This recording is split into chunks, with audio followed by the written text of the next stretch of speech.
Maromo jopuonjre 800 mawuok e skunde mag piny owacho e kaunti ma Kisumu noyudo thuolo kata taulo mag ria ma nengogi oyweyo.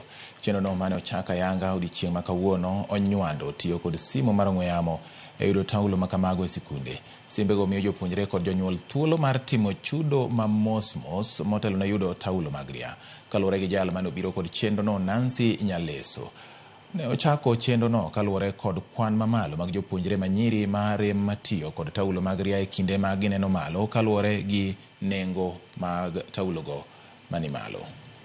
An option to make flexible payments, and also because the pads that we manufacture are affordable, then that means that the women and girls can easily access the sanitary pads.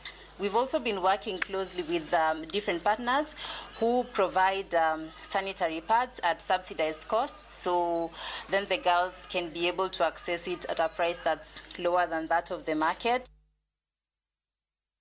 Erokamano nyako Ramogi, neno ka odalidho moko kuom ote